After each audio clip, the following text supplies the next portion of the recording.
ನಮಸ್ತೆ, ನಾನು ಅಕ್ಷತಾ. ಕೋಟೆನಾಡು ರೆಸಿಪೀಸ್ ಚಾನಲ್ಗೆ ಸ್ವಾಗತ. ಇವತ್ತು ಮಕ್ಕಳು ದಿಢೀರ್ನೆ ಏನಾದರೂ ತಿನ್ನೋದಕ್ಕೆ ಸ್ನ್ಯಾಕ್ಸ್ ಮಾಡಿಕೊಡಮ್ಮ ಅಂದರು. ಅದಕ್ಕೋಸ್ಕರನೇ ಇವತ್ತು ಚಕ್ಲಿ ಮಾಡ್ತಾಯಿದ್ದೀನಿ. ಅದನ್ನು ಹೇಗೆ ಮಾಡಿದೆ ಅಂತ ನಿಮ್ಮ ಜೊತೆ ಶೇರ್ ಮಾಡ್ಕೊತಾ ಇದ್ದೀನಿ. ಚಕ್ಲಿಗೆ ನಾನು ಯಾವುದೇ ಹಿಟ್ಟನ್ನು ಹಾಕಿಸ್ಕೊಂಡು ಬಂದಿರಲಿಲ್ಲ, ಹಾಗಾಗಿ ರೆಡಿ ಅಕ್ಕಿ ಹಿಟ್ಟನ್ನೇ ಯೂಸ್ ಮಾಡ್ಕೊತಾ ಇದ್ದೀನಿ. ಈ ಅಳತೆ ಕಪ್ಪಲ್ಲೇ ನಾನೀಗ 2 ಕಪ್ಪು ಅಕ್ಕಿ ಹಿಟ್ಟನ್ನು ತೊಗೊತಾ ಇದ್ದೀನಿ. ಮನೆಯಲ್ಲೇ ಅಕ್ಕಿ ಹಿಟ್ಟನ್ನು ರೆಡಿ ಮಾಡ್ಕೋಬೋದು. ಫಸ್ಟು ಸೊಸೈಟಿ ಅಕ್ಕಿನ ಚೆನ್ನಾಗಿ ನೀರಲ್ಲಿ ತೊಳೆದ್ಬಿಟ್ಟು ಮತ್ತು ನೆರಳಲ್ಲಿ ಒಣಗಿಸ್ಬಿಟ್ಟು ಮಿಷಿನಿಗೆ ಹಾಕಿಸ್ಕೊಂಬಂದರೆ ಆ ಹಿಟ್ಟು ಕೂಡ ತುಂಬ ಚೆನ್ನಾಗಿ ಚಕ್ಲಿ ಅವೆಲ್ಲ ತುಂಬ ಚೆನ್ನಾಗಿ ಬರುತ್ತೆ. ಈಗ ದಿಢೀರ್ನೆ ಕೇಳಿದರು ಅಂತ ನಾನು ರೆಡಿ ಹಿಟ್ಟಲ್ಲೇ ಮಾಡ್ತಾಯಿದ್ದೀನಿ. ಈಗ 2 ಕಪ್ಪು ಅಕ್ಕಿ ಹಿಟ್ಟು ತಗೊಂಡಿದ್ದೀನಿ. ಅದೇ ಅಳತೆ ಕಪ್ಪಲ್ಲಿ 1 ಕಪ್ಪು ಕಡಲೆ ಅಥವಾ ಪುಟಾಣಿ ನಾನೀಗ ತೊಗೊತಾ ಇದ್ದೀನಿ. ನಾನಿಲ್ಲಿ ಮನೇಲಿ ಸ್ವಲ್ಪನೇ ಇದ್ವು ಅಂತ ಅಷ್ಟೇ ಹಾಕ್ಕೊತಾ ಇದ್ದೀನಿ. ಆದರೆ 1 ಕಪ್ಪು ಅಳತೆಯಲ್ಲೇ ನೀವು ಕಡಲೆನೂ ತೊಗೊಳ್ಳಿ. ಇದನ್ನೀಗ ಮಿಕ್ಸಿ ಜಾರಿಗೆ ಹಾಕ್ಕೊಳ್ಳೋಣ. ಹಾಗೆ ಸಣ್ಣ ಕಪ್ಪಲ್ಲಿ ಉದ್ದಿನಬೇಳೆ, ಯಾವುದೇ ಹುರಿದಿಲ್ಲ ನಾನು, ಹಾಗೆಯೇ ಉದ್ದಿನಬೇಳೆ ತೊಗೊಂಡು ಇದನ್ನು ಚೆನ್ನಾಗಿ ಪೌಡ್ರು ಮಾಡ್ಕೊತಾ ಇದ್ದೀನಿ. ತರಿಯಾಗಿ ಪೌಡ್ರ್ ಮಾಡ್ಕೋಬೇಡಿ, ನುಣ್ಣಗಾಗಬೇಕು. ಆ ರೀತಿ ಚೆನ್ನಾಗಿ ಪೌಡರ್ ಮಾಡ್ಕೊಳ್ಳಿ. ಉದ್ದಿನಬೇಳೆ ಮತ್ತು ಕಡಲೆ ಎರಡನ್ನು ಚೆನ್ನಾಗಿ ಪೌಡ್ರ್ ಮಾಡಿಕೊಂಡು ಈ ಅಕ್ಕಿ ಹಿಟ್ಟಿನ ಜೊತೆಗೆ ಹಾಕ್ಕೊಂಡು ಚೆನ್ನಾಗಿ ಮಿಕ್ಸ್ ಮಾಡ್ಕೊತಾ ಇದ್ದೀನಿ. ಇದಕ್ಕೀಗ 1 ಸ್ಪೂನಷ್ಟು ಉಪ್ಪು, ರುಚಿಗೆ ತಕ್ಕಷ್ಟು ಉಪ್ಪು, ಹಾಗೆ 2 ಸ್ಪೂನು ಖಾರದ ಪುಡಿ. ಖಾರ ಹೇಗಿದೆ ನೋಡಿಬಿಟ್ಟು ಖಾರದ ಪುಡಿ ಯೂಸ್ ಮಾಡ್ಕೊಳ್ಳಿ. ಆದಷ್ಟು ಕಲರ್ ಇರೋ ಅಂಥ ಖಾರದ ಪುಡಿ ಇದ್ದರೆ ಅದನ್ನು ಯೂಸ್ ಮಾಡ್ಕೊಳ್ಳಿ. ಹಿಟ್ಟು ಕೂಡ ಕಲರ್ ಚೆನ್ನಾಗಿ ಬರುತ್ತೆ. 2 ಸ್ಪೂನಷ್ಟು ಎಳ್ಳು, ಅದು ಬಿಳಿ ಎಳ್ಳನ್ನು ಯೂಸ್ ಮಾಡ್ಕೊತಾ ಇದ್ದೀನಿ. ಇಷ್ಟೇ ನಾನು ಇದಕ್ಕೆ ಯೂಸ್ ಮಾಡ್ಕೊತಿರೋದು. ಯಾವುದೇ ಜೀರಿಗೆ ಆಗಲಿ ಅಜ್ವಾನ್ ಆಗಲಿ ಯೂಸ್ ಮಾಡ್ಕೊತಾ ಇಲ್ಲ. ಹಾಗೆಯೇ ಮನೆಯಲ್ಲಿ ಮಾಡಿಕೊಂಡಂತಹ ಬೆಣ್ಣೆ ಇತ್ತು, ಅದನ್ನು 2 ಸ್ಪೂನಷ್ಟು ಬೆಣ್ಣೆಯನ್ನು ಇದಕ್ಕೆ ಹಾಕ್ತಾಯಿದ್ದೀನಿ. ಹಾಕ್ಬಿಟ್ಟು ಚೆನ್ನಾಗಿ ಕಲಿಸ್ಕೋಬೇಕು. ಹೇಗೆ ಕಲಿಸ್ಕೋಬೇಕು ಅಂದರೆ, ನೀರು ಹಾಕ್ದಾಗೆ ಮೊದಲೇ ಬೆಣ್ಣೆ ಜೊತೆ ಹಿಟ್ಟು ಚೆನ್ನಾಗಿ ಮಿಕ್ಸ್ ಆಗಬೇಕು. ಆ ಬೆಣ್ಣೆ ಕಲಿಸ್ತಾನೆ ಕೈಯಲ್ಲೇ ಕರಗಬೇಕು. ಆ ರೀತಿ ಹಿಟ್ಟನ್ನು ಮೊದಲು ಚೆನ್ನಾಗಿ ಕಲಿಸ್ಕೊಳ್ಳಿ.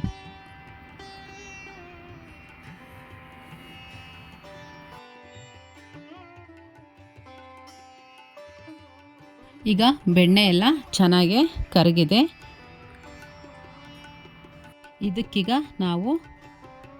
ನಾನು ಆಗಲೇ ಉದ್ದಿನಬೇಳೆ ತೊಗೊಂಡಿದ್ನಲ್ಲ, ಅದೇ ಕಪ್ಪಲ್ಲಿ 1 ಕಪ್ಪು ಅಡುಗೆ ಎಣ್ಣೆಯನ್ನು ಬಿಸಿ ಮಾಡೋದಕ್ಕೆ ಇಟ್ಟಿದ್ದೆ. ಅದನ್ನೀಗ ಇದಕ್ಕೆ ಮಿಕ್ಸ್ ಮಾಡ್ಕೊತಾ ಇದ್ದೀನಿ. ತುಂಬ ಬಿಸಿ ಬೇಡ, ಸ್ವಲ್ಪ ಬಿಸಿ ಆದರೆ ಸಾಕು. ತುಂಬ ಬಿಸಿ ಆದರೆ ಅದೊಂಥರ ಸೀದ ವಾಸನೆ ಬಂದುಬಿಡುತ್ತೆ. ಎಣ್ಣೆ ಸ್ವಲ್ಪ ಬಿಸಿ ಆದಮೇಲೆ ತೆಗೆದು ಈ ಅಕ್ಕಿ ಹಿಟ್ಟಿನ ಜೊತೆಗೆ ಮಿಕ್ಸ್ ಮಾಡಿಕೊಂಡು ಚೆನ್ನಾಗಿ ಕಲಿಸ್ತಾ ಹೋಗಿ. ಆ ಎಣ್ಣೆ ಹಿಟ್ಟಿನ ಜೊತೆ ಚೆನ್ನಾಗಿ ಬೆರಿಬೇಕು. ಹಾಗಾದರೆ ಚಕ್ಲಿ ಮುರಿಯೋದಾಗಲಿ ಕಟ್ಟಾಗೋದಾಗಲಿ ಚಕ್ಲಿಗಳಲ್ಲಿ ಬರದೇ ಇರೋ ಹಾಗೆ ಆಗೋದಿಲ್ಲ. ಹಾಗಾಗಿ ಎಣ್ಣೆನ ಹಿಟ್ಟಿನ ಜೊತೆ ಚೆನ್ನಾಗಿ ಮೊದಲು ಕಲಿಸ್ಕೊಳ್ಳಿ. ನೀರು ಹಾಕ್ಕೋಬೇಡಿ, ಮೊದಲೇ ಎಣ್ಣೆ ಜೊತೆ ಚೆನ್ನಾಗಿ ಕಲಿಸ್ಕೊಳ್ಳಿ. ಅದು ಎಣ್ಣೆ ಜೊತೆ ಕಲಿಸ್ತಾ ಅದು ಉಪ್ಪು ಖಾರ ಎಲ್ಲ ಚೆನ್ನಾಗಿ ಬಿಡ್ತಾ ಹೋಗುತ್ತೆ. ಕಲರ್ ಕೂಡ ಚೇಂಜ್ ಆಗ್ತಾ ಹೋಗುತ್ತೆ. ಅದು ಎಣ್ಣೆ ಎಲ್ಲ ಚೆನ್ನಾಗಿ ಹಿಟ್ಟಿನ ಜೊತೆ ಮಿಕ್ಸ್ ಆದಮೇಲೆ ನೋಡಿ, ಈ ರೀತಿ ಉಂಡೆ ಮಾಡಿದರೆ ಕಚ್ಕೋಬೇಕು ಹಿಟ್ಟು. ಹಾಗಾದರೆ ಎಣ್ಣೆ ಚೆನ್ನಾಗಿ ಜೊತೆಗೆ ಕರಗಿದೆ ಅಂತ. ಈಗ ಸ್ವಲ್ಪನೇ ನೀರು ಹಾಕ್ತಾ ಹಿಟ್ಟನ್ನು ಚೆನ್ನಾಗಿ ಕಲಿಸ್ಕೊಳ್ಳೋಣ. ಆದಷ್ಟು ನಮ್ಮ ಚಾನಲ್ನ ಸಬ್ಸ್ಕ್ರೈಬ್ ಮಾಡಿಕೊಂಡು ವಿಡಿಯೋಗಳು ನೋಡಿ, ಲೈಕ್ ಮಾಡಿ, ಶೇರ್ ಮಾಡಿ, ಆದಷ್ಟು ಸಪೋರ್ಟ್ ಮಾಡಿ. ನೋಡಿ, ನೀರು ಹಾಕ್ಬಿಟ್ಟು ಈ ರೀತಿ ಚೆನ್ನಾಗಿ ಕಲಿಸ್ತಾ ಹೋಗಿ. ಚಪಾತಿ ಹಿಟ್ಟಿರುತ್ತಲ್ಲ ಗಟ್ಟಿ, ಆ ರೀತಿಯೇ ಕಲಿಸ್ಕೋಬೇಕು. ಸ್ವಲ್ಪ ನೀರಾದ್ರೂ ಇದು ನೆನೆ ಬಿಡ್ತೀವಲ್ವ, ಆಗ ಮತ್ತೆ ಗಟ್ಟಿ ಆಗುತ್ತೆ. ಹಾಗಾಗಿ ಚೆನ್ನಾಗಿ ನಾದ್ಕೋಬೇಕು. ನಾದಿ ಹಿಟ್ಟನ್ನು ಚೆನ್ನಾಗಿ ಕಲಿಸ್ಕೊಳ್ಳಿ. ಈಗ ಹಿಟ್ಟನ್ನು ಚೆನ್ನಾಗಿ ಕಲಸಿದ್ದಾಯಿತು. ನೋಡಿ, ಈ ರೀತಿ ಇದ್ದರೆ ಸಾಕು. ಚೆನ್ನಾಗಿ ಹಿಟ್ಟು ಆಗಿದೆ.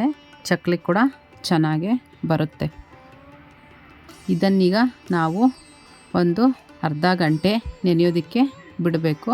ಹಾಗಾಗಿ ಇದಕ್ಕೊಂದು ಬಟ್ಲು ಅಥವಾ ಒಂದು ಪ್ಲೇಟನ್ನು ಮುಚ್ಚಿಟ್ಟು ಚೆನ್ನಾಗೆ ನೆನೆದಿಟ್ಬಿಡೋಣ.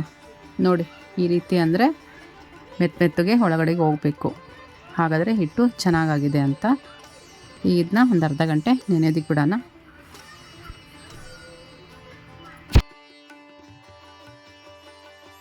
ಈಗ ಒಂದು ಅರ್ಧ ಗಂಟೆ ಆಗಿದೆ. ಹಿಟ್ಟು ನೋಡಿ ಈ ರೀತಿ ಆಗಿದೆ. ಆಗಲೇ ಸ್ವಲ್ಪ ಮೆತ್ತಗೆ ಇದ್ದರೂ ಈಗ ಹಿಟ್ಟು ಚೆನ್ನಾಗಿ ನೆಂದಿರೋದ್ರಿಂದ ಸ್ವಲ್ಪ ಮತ್ತೆ ಗಟ್ಟಿನೇ ಆಗಿರುತ್ತೆ. ಈಗ ಇದನ್ನು ಸ್ವಲ್ಪ ಚೆನ್ನಾಗೇ ನಾದ್ಕೋಬೇಕು. ಚೆನ್ನಾಗಿ ನಾದ್ಕೊಂಡು ಒಂದು ಸ್ವಲ್ಪ ಉಂಡೆಗಳನ್ನಾಗಿ ಮಾಡಿ ಇಟ್ಕೊಳ್ಳೋಣ. ನಾನು ಮತ್ತೆ ಹೇಳ್ತಾ ಇದ್ದೀನಿ, ಹಿಟ್ಟನ್ನು ಚೆನ್ನಾಗಿ ನಾದ್ಕೊಳ್ಳಿ, ಇಲ್ಲ ಅಂದರೆ ಚಕ್ಲಿ ಚೆನ್ನಾಗಿ ಬರೋದಿಲ್ಲ.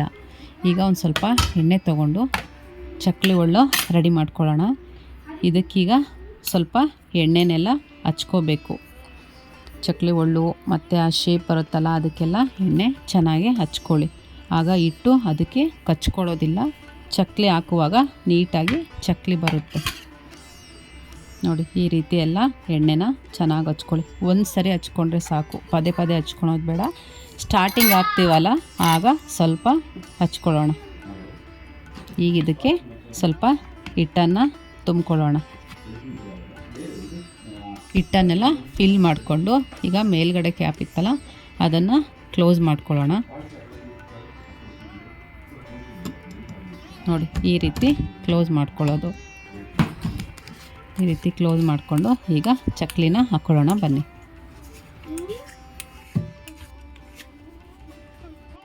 ನಾನು ಎಣ್ಣೆನ ಕಾಯೋದಕ್ಕೆ ಸ್ಟವ್ ಮೇಲೆ ಇಟ್ಬಿಟ್ಟು ಇಲ್ಲಿ ಚಕ್ಲಿನ ಒಂದು ಪ್ಲೇಟಲ್ಲಿ ಹಾಕ್ಕೊತಾ ಇದ್ದೀನಿ.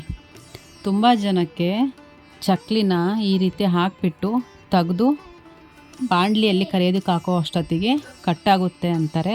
ಆದರೆ ಮೊದಲೇ ಈ ರೀತಿ ಪ್ಲೇಟಲ್ಲಿ ಅಥವಾ ಒಂದು ಬಟ್ಟೆ ಮೇಲೆ ಚಕ್ಲಿಗಳನ್ನು ಹಾಕ್ಕೊಳ್ಳೋದ್ರಿಂದ ಯಾವುದೇ ರೀತಿ ಕಟ್ಟಾಗೋದಿಲ್ಲ, ನೀಟಾಗಿ ತೆಗಿಬೋದು.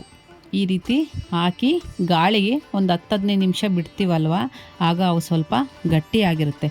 ಆವಾಗ ಈಸಿಯಾಗಿ ತೆಗೆದು ಎಣ್ಣೆ ಒಳಗೆ ಹಾಕ್ಕೊಂಡು ಫ್ರೈ ಮಾಡ್ಕೋಬೋದು. ಈ ರೀತಿ ಮಾಡ್ಕೊಳ್ಳಿ. ಈಗ ಈ ರೀತಿ ಎಲ್ಲ ಚಕ್ಲಿಗಳನ್ನು ಹಾಕ್ಕೊಳ್ಳೋಣ.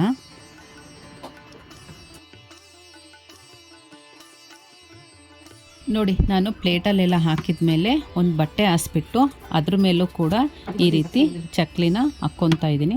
ತುಂಬ ಜನ ಚಕ್ಲಿ ಹಾಕುವಾಗ ಚಕ್ಲಿ ಮುರಿಯುತ್ತೆ, ಕಟ್ಟಾಗುತ್ತೆ ಅಂತ ಹೇಳ್ತಾರೆ.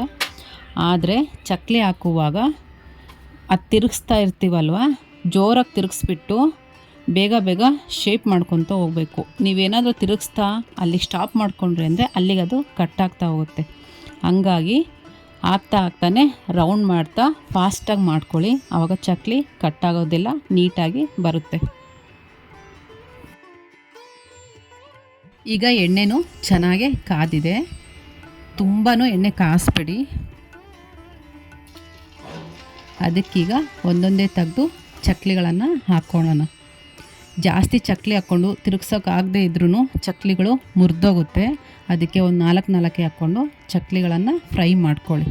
ನೋಡಿ ಈಗ ನಾನು ಹಾಕಿದ್ದೀನಿ. ಲೋ ಫ್ಲೇಮಲ್ಲಿ ಇಟ್ಕೊಳ್ಳಿ. ಈ ರೀತಿ ಸ್ವಲ್ಪ ಸ್ವಲ್ಪನೇ ಕೈ ಆಡಿಸ್ತಾ ಇಡಿ. ಹಾಗೆ ಬಿಟ್ಟರೆ ಸೀದಂಗೆ ಆಗಿಬಿಡುತ್ತೆ.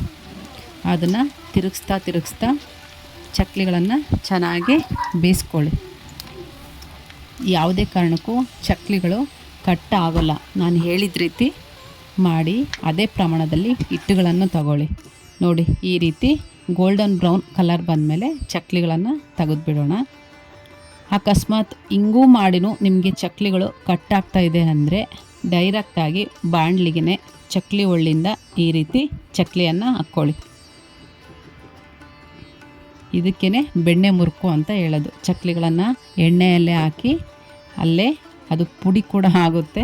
ಅದನ್ನೇ ನಮ್ಮ ಕಡೆ ಬೆಣ್ಣೆ ಮುರುಕು ಅಂತಾರೆ. ಆ ಥರನಾದರೂ ಮಾಡಿ ಅಥವಾ ಈ ಥರ ಆದರೂ ಚಕ್ಲಿಗಳನ್ನು ಮಾಡ್ಕೊಳ್ಳಿ. ಒಟ್ಟಿನಲ್ಲಿ ಹೆಲ್ತಿಯಾಗಿರೋದನ್ನ ಮನೆಯಲ್ಲೇ ಮಾಡಿಕೊಂಡು ತಿನ್ನಿ, ಅಷ್ಟೇ ನಾನು ಹೇಳೋದು. ನೋಡಿ ಈ ರೀತಿ ಫ್ರೈ ಮಾಡ್ಕೊಂಬಿಟ್ಟು ಗೋಲ್ಡನ್ ಬ್ರೌನ್ ಕಲರ್ ಬಂದಮೇಲೆ ಚಕ್ಲಿಗಳನ್ನು ತೆಗೆದುಬಿಡಿ. ಅದೇ ರೀತಿ ನಾನು ಇದ್ದ ಎಲ್ಲ ಚಕ್ಲಿಗಳನ್ನು ಕರ್ಕೊಂಡಿದ್ದೀನಿ. ಈಗ ಇದಕ್ಕೆ ಸ್ವಲ್ಪ ಕರಿಬೇವು ಹಾಕ್ಕೊಂಡು ಫ್ರೈ ಮಾಡಿಕೊಂಡು ಚಕ್ಲಿಗಳಿಗೆ ಮಿಕ್ಸ್ ಮಾಡ್ಕೊತಾ ಇದ್ದೀನಿ. ಪ್ಲೀಸ್ ಚಾನಲ್ನ ಸಬ್ಸ್ಕ್ರೈಬ್ ಮಾಡ್ಕೊಳ್ಳಿ, ಸಪೋರ್ಟ್ ಮಾಡಿ, ಆದಷ್ಟು ವೀಡಿಯೋಗಳನ್ನ ಶೇರ್ ಮಾಡಿ. ನಿಮ್ಮ ಫ್ರೆಂಡ್ಸು ಫ್ಯಾಮಿಲಿಯವ್ರೂ ವೀಡಿಯೋನ ನೋಡಿಬಿಟ್ಟು ಚಾನಲ್ನ ಸಬ್ಸ್ಕ್ರೈಬ್ ಮಾಡ್ಕೊಳ್ಳಿ.